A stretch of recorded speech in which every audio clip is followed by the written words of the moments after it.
Antes de iniciar, quisiera agradecer y saludar al comité organizador del precoloquio Pablo Freire, a la profesora Mónica Molina, con quien hemos trabajado por casi 10 años en acciones de intercambio académico. Saludar a los profesionales del evento, así como a todos los profesionales que he tenido el privilegio de conocer en todos estos años en tierra cubana y brasileña. Hablar del Pablo Freire en Brasil y ante prestigiosos profesionales y estudiosos de este gran pedagogo del siglo XX es un gran reto para mí. Nuestra principal intención es poder dialogar acerca de la presencia del pensamiento y obra de Pablo Freire en el desarrollo de la educación superior cubana a partir de la década de los años 60 hasta la actualidad. Al estudiar su trayectoria pedagógica y estudios realizados, coincidimos al afirmar que estamos en presencia de uno de los mejores y más destacados pedagogos del siglo XX y del siglo XXI, que es difícil resumir en un límite de tiempo y cuartilla, pero las intervenciones y participaciones que se desarrollarán a lo largo del evento van a permitir analizar la relevancia de su obra y reflexionar sobre las transformaciones que hoy requiere la práctica educativa en los diferentes niveles y entornos. Su propia experiencia de vida formó sus preocupaciones por los pobres y le ayudó a forjar su perspectiva educativa. Sus contribuciones abarcan las diferentes esferas de la vida socioeducativa. En primer lugar, trabajó junto a un variado grupo de sociólogos, economistas y educadores que querían contribuir al surgimiento de un Brasil moderno y poscolonial, defensor de la justicia social, de la igualdad de derechos, de la emancipación de los pueblos, dejando a su paso una gran influencia nacional, regional e internacional. En sus obras escritas, que son extensas, quedan delineadas la crítica a la educación bancaria, a la opresión y el colonialismo, la educación liberadora como alternativa, la politicidad y no neutralidad de la educación, la consolidación del cristianismo y marxismo, su praxis alfabetizadora entendida como un proceso cultural de masa que permite un crecimiento de la identidad social y con significado concientizador. Representante e iniciador de la pedagogía crítica, plasmada de su obra La pedagogía del oprimido, unido a otros teóricos fundadores. Al formular sus dos grandes modelos educativos, el bancario y el liberador, puso al descubierto la crítica a la enseñanza como depósito, transmisión e instrucción mecánica de espalda a la realidad personal y social de los estudiantes, defendiendo la relevancia de una enseñanza entendida como actividad problematizadora, crítica e investigativa, que tiene por objeto desvelar la realidad para poder situarnos de una manera más lúcida y crítica en nuestro mundo. El modelo liberador parte de una comprensión crítica del hombre como ser que existe en el mundo y con el mundo, donde la actividad humana se produce a partir de la interacción creativa con el entorno, pero desde un entorno democrático que comprenda la pluriculturalidad como característica del ser humano y no como defecto. Su obra ha ofrecido múltiples lecturas en torno a la educación intercultural, convirtiéndose hoy en un campo de investigación con identidad propia. La educación intercultural no es más que educación de calidad para todos. Su vida fuera de Latinoamérica permitió que sus obras fueran traducidas en varios idiomas, dejando que su mensaje y su pedagogía liberadora se difundiera por todo el mundo. En su regreso definitivo a Brasil, acentúa su interés por los libros hablados y además en temas relativos con la escolaridad obligatoria, el currículum, el maestro, el educando y la relación educativa en el ámbito de la escuela. Entre una de las novedades de sus escritos en los años 90 es la crítica al neoliberalismo. Para la educación superior, las concepciones y prácticas de Pablo Freire tienen un valor incuestionable y constituyen una importante fuente de inspiración y orientación, en la que pueden identificarse varios ejes temáticos que impactan directamente en la actualidad, como son su lucha porque la educación satisfaga las necesidades de los más humildes, su compromiso político con la transformación social de la sociedad, la eticidad como cualidad imprescindible de la educación y de los educadores, que se concreta en una nueva concepción pedagógica, caracterizada por el diálogo en la educación. A más de 100 años de la reforma de Córdoba, todavía la educación superior en la región clama por transformaciones profundas para alcanzar los ideales de justicia y equidad en medio de las crisis y la mercantilización imperante. En la tercera Conferencia Regional de Educación Superior para América Latina y el Caribe, celebrada en el 2018, se reconoce la necesidad de que nuestras instituciones se comprometan activamente con las transformaciones sociales y se construyan ambientes democráticos de aprendizaje que permitan la creación artística, científica y tecnológica. Es decir, necesitamos que nuestras universidades tengan un cambio de paradigma del significado de la universidad con la sociedad, como una organización abierta y participativa para sus múltiples actores, que sea flexible, autorregulada y con una fuerte orientación de compromiso social y regional. Nuestra primera reflexión sobre la presencia del pensamiento y obra de Pablo Freire en el desarrollo de la educación superior cubana fue la unidad de pensamiento y acción encontrada con destacados pedagogos cubanos del siglo XIX y XX, que muestran la relevancia y consolidación del pensamiento pedagógico en nuestra región y que en las que nos gustaría resaltar la aspiración por una sociedad libre y justa, la educación para el patriotismo, la educación como participación dirigida al despertar de la conciencia, la escuela como institución social ajustada a las condiciones históricas concretas de la sociedad, la defensa por una educación popular gratuita, el carácter integral en la formación, la actividad independiente, el desarrollo de un pensamiento flexible y creativo en los educandos para que aprendan a pensar por sí mismos, el reconocimiento del extraordinario valor de la cultura latinoamericana, analizado por ejemplo por Enrique José Varona. Con respecto a la pedagogía latinoamericana y la unidad de pensamiento, Alvarado Arias en el 2007 realizó un estudio sobre José Martí y Pablo Freire, aproximaciones para una lectura de la pedagogía crítica, en la que reconoce que la producción teórica de Martí y Freire se enfoca en revelar una realidad cargada de injusticia y la necesidad de asumir caminos alternativos para construir un mundo más humano y creativo, afirmación con la que coincidimos y que nos gustaría verla apreciada en algunos escritos de Martí, como son: el primer deber de un hombre es pensar por sí mismo, educar es depositar en cada hombre toda la obra humana que lo ha antecedido, es hacer a cada hombre resumen del mundo viviente hasta el día en que vive, es ponerlo a nivel de su tiempo para que flote sobre él y no dejarlo debajo de su tiempo, con lo que no podrá salir a flote, es preparar al hombre para la vida. Al analizar el desarrollo de la educación superior cubana desde la década de los años 60, fuimos encontrando la presencia de Pablo Freire en casi todo el accionar que ha tenido el desarrollo de la educación superior cubana, como son la defensa por la justicia social, la igualdad de derechos, la emancipación de los pueblos, sus renovadoras concepciones pedagógicas y su comprensión de la educación y las personas con respecto a la sociedad. La universalización de la universidad se desarrolló bajo la impronta de una revolución de carácter popular que marcó las pautas para una política de educación caracterizada por su carácter integrador, universal, gratuito y bajo la responsabilidad del Estado. Se reconocen en su desarrollo tres acontecimientos claves: la ley de nacionalización, la campaña de alfabetización, ambas en 1961, y la reforma de la enseñanza superior en 1962. Estos acontecimientos se conciben en dos direcciones de trabajo para alcanzar la atención simultánea a los diversos niveles que integran el Sistema Nacional de Educación. Estos son de abajo arriba y de arriba abajo. En la primera dirección estuvo dirigida a la universalización de la enseñanza, donde se llevan a cabo la nacionalización de la educación, la campaña de alfabetización, en la que participan realmente, en la campaña participan maestros, obreros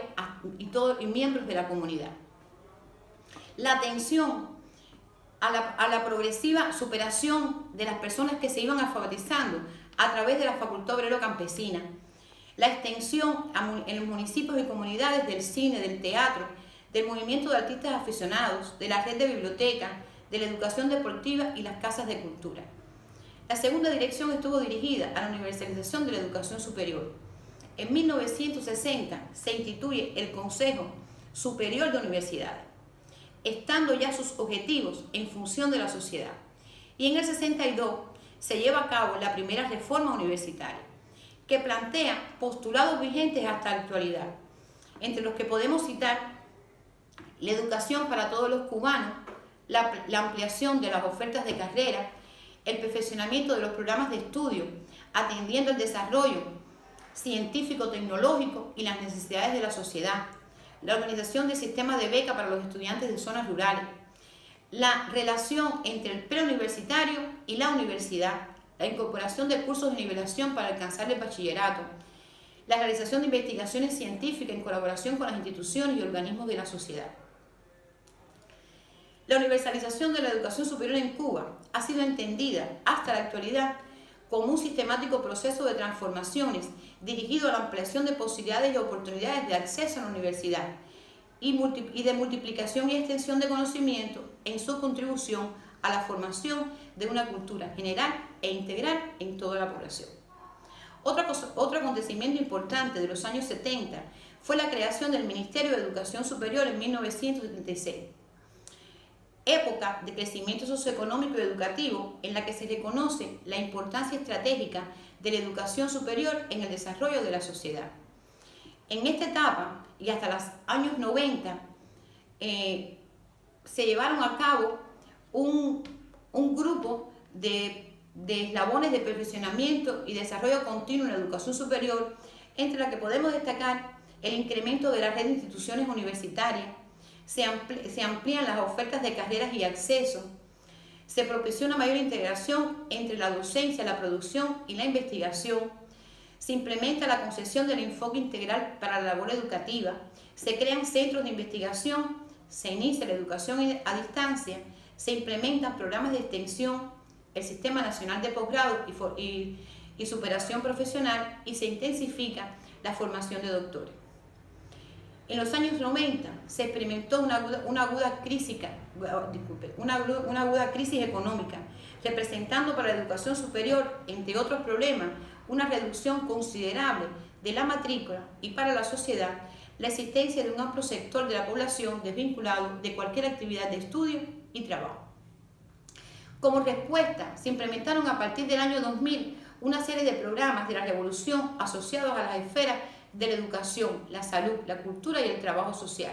centrado en ampliar las opciones educacionales y facilitar la continuidad de estudio a todos aquellos que lo habían interrumpido.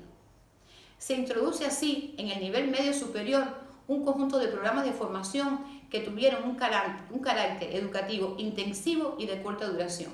dirigidos a la formación de trabajadores sociales, maestros de educación primaria, de computación, de secundaria básica, instructores de arte, de educación física, en las ramas de la salud, enfermeros emergentes y técnicos en diferentes especialidades, y los cursos de nivelación para los trabajadores de la industria azucarera y para los jóvenes desvinculados del estudio y el trabajo. A la educación superior le correspondió asegurar la continuidad de estudios en el nivel superior de los egresados de estos diferentes programas de la revolución, creándose así las sedes universitarias municipales, reconocidas como la innovación educativa estratégica,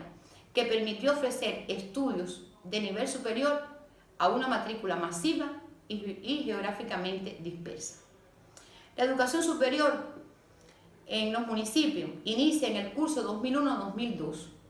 a la que le sucedieron una serie de momentos y encuentros de la comunidad universitaria para su organización, progresiva extensión y comprensión de su encargo social. Está considerada una de las mayores transformaciones llevadas a cabo por la educación superior cubana, ya que fue necesario asumir concepciones y prácticas diferentes a las que estaban habituadas las universidades, como son la comprensión de una universidad desconcentrada, multiplicada y presente en todos los municipios, localidades y batalles. La comprensión de la calidad desde la masividad para lograr significación social y transformaciones de envergadura. La incorporación de profesionales vinculados a la producción y los servicios como profesores universitarios. La diversificación de los espacios de aprendizaje en la formación.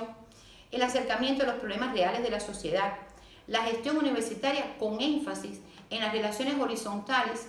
al influir en el desarrollo de los procesos, la incorporación de los actores locales a la vida universitaria. En la formación se introducen nuevos conceptos como matrícula responsable, matrícula pasiva, flexibilidad en la asistencia, amplias posibilidades de revalorizar asignaturas suspensas, la tutoría en la labor educativa, la atención personalizada, la realización de tareas de impacto social, desterrando del vocabulario términos como repitencia, baja académica, arrastre. En la ciencia y la innovación se prioriza la vinculación con la realidad local con impacto en las problemáticas sociales y económicas y la incorporación de las universidades a los consejos científicos de los gobiernos municipales. En la extensión universitaria se despliegan proyectos comunitarios y cursos de extensión para no universitarios que beneficiaron a miles de personas. A partir de la introducción de estas nuevas concepciones y prácticas, la preocupación de los académicos y su actividad científica estuvo centrada en gran parte en temas relativos a la didáctica de la enseñanza semipresencial, la labor educativa personalizada, el aprendizaje colaborativo, las estrategias curriculares, la permanencia como condición para el desarrollo del aprendizaje, la vinculación de la formación con la práctica de investigación, la responsabilidad social empresarial, la transformación sociocultural de las comunidades, la gestión integrada de los procesos universitarios, el adulto mayor, la transformación integral de los barrios, la fuerza de trabajo del sector agrícola, el patrimonio cultural local, la rehabilitación del turismo rural, los modelos de gestión para los gobiernos municipales y la innovación en el sector agropecuario. Durante estos 18 años de haberse implementado la educación superior en los municipios, se ha transitado por diferentes etapas en su desarrollo, donde han existido contradicciones y dificultades propias de este tipo de transformación, pero han influido de manera sustancial en las políticas de transformación y perfeccionamiento continuo que ha llevado a cabo la educación superior cubana a partir del 2003, entre las que es oportuno señalar la introducción de nuevas concepciones pedagógicas como el énfasis en la formación obligatoria, los niveles de prioridad de contenidos obligatorios propios y optativos electivos, los métodos de formación más centrados en el aprendizaje y en el amplio empleo de las tecnologías, la articulación del pregrado con el posgrado, la descentralización de la red de centros de educación a distancia, con la ampliación de nuevas ofertas de carreras vinculadas con las ciencias técnicas y agropecuarias, así como su cambio de modelo pedagógico con el uso de las TIC tanto para el pregrado como para el posgrado.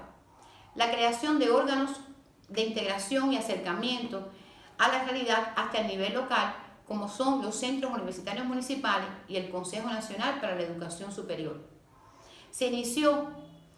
un nuevo nivel educacional denominado la educación superior de ciclo corto, conformado por programas destinados a promover conocimientos, habilidades y competencias profesionales enfocados a las prácticas y orientados a ocupaciones específicas necesarias en el mundo laboral. Durante la década de los años 60 hasta la actualidad, la educación superior cubana también ha tenido dificultades objetivas y subjetivas que han repercutido en su gestión y desarrollo, pero que no han cambiado su misión con respecto a la sociedad, el reconocimiento de la necesidad del impulso simultáneo de todos sus procesos para lograrlo, y sus objetivos han estado en correspondencia con las demandas y necesidades de la sociedad. Hoy la educación superior cubana cuenta con 50 instituciones de educación superior. La matrícula asciende a 240.813 estudiantes y se estudian 111 carreras universitarias. Hasta la fecha se han graduado 1.480.777 profesionales en todo el país. La educación superior en el 2020, como resultado de la situación de conflicto mundial por la pandemia COVID-19, ha tomado un conjunto de medidas que permiten la continuidad de la vida universitaria y que entre ellas se encuentra el reajuste de los calendarios docentes y la adopción de la modalidad semipresencial y a distancia para dar continuidad a la formación de pregrado y posgrado, incrementándose así las ofertas de cursos por encuentro, de educación a distancia, los programas de ciclo corto y los colegios universitarios. La elaboración de los recursos educativos que posibiliten modalidades de formación con menor presencialidad, aprovechando la informatización en beneficio al desarrollo docente. Y la continuidad de las investigaciones e innovaciones priorizadas en el país por los centros subordinados al Ministerio de Educación Superior. Hasta aquí nuestra intervención. Muchísimas gracias por haberme escuchado.